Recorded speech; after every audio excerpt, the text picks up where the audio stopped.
வாங்க இன்னைக்கு சம்பா கோதுமையை வச்சு கிச்சடி எப்படி பண்ணுறதுன்னு சொல்லி தரேங்க. ரொம்ப ஈஸியாக பண்ணிடலாங்க. 10 மினிட்ஸ்லேயே பண்ணிடலாம்.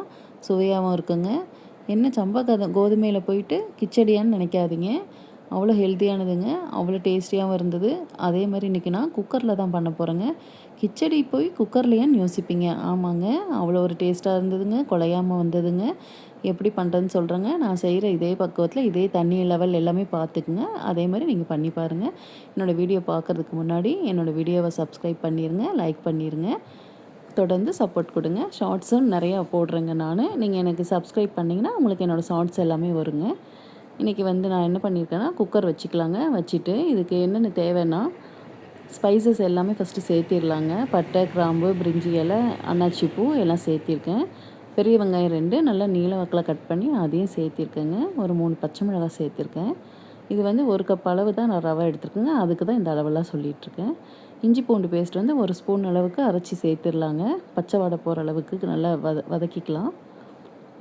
நெய் ஒரு 3 ஸ்பூனு, 2 ஸ்பூன் எண்ணெய் சேர்த்துருக்கேன் நான்.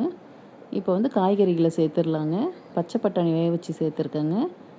கேரட் சேர்த்துருக்கேன். ஒரு பெரிய கேரட் ஒன்று பொடியாக கட் பண்ணி சேர்த்துருக்கேன். புதினா ஒரு கைப்பிடி அளவுக்கு சேர்த்துருக்கேங்க. புதினா தாங்க மெயின். நல்லா பிரியாணியோட டேஸ்ட்டை கொண்டு வந்துடும். நல்லா மணமாகவும் இருக்கும். பீன்ஸு சேர்த்துருக்கேன். ஒரு 4 பீன்ஸ் பொடியாக கட் பண்ணி சேர்த்துருக்கேன். சேர்த்துட்டு நல்லா வதக்கிக்கலாங்க.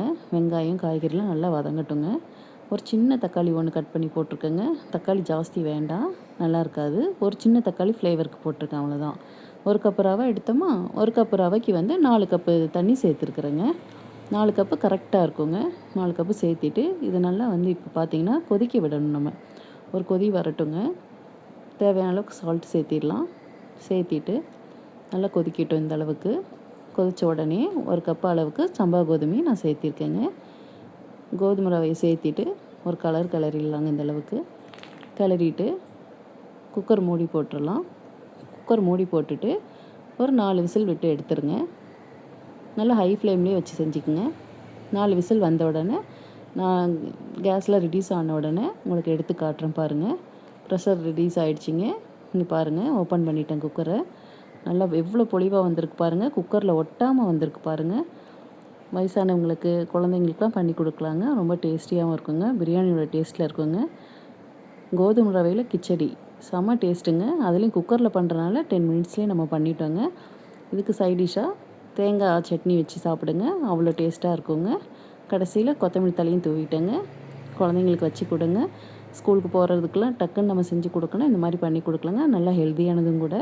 இதேமாதிரி நீங்கள் பண்ணுங்கள். பண்ணி பார்த்துட்டு எப்படி இருக்குன்னு சொல்லுங்கள். என்னோடய வீடியோவை லைக் பண்ணுங்கள், ஷேர் பண்ணுங்கள், சப்ஸ்கிரைப் பண்ணுங்கள்.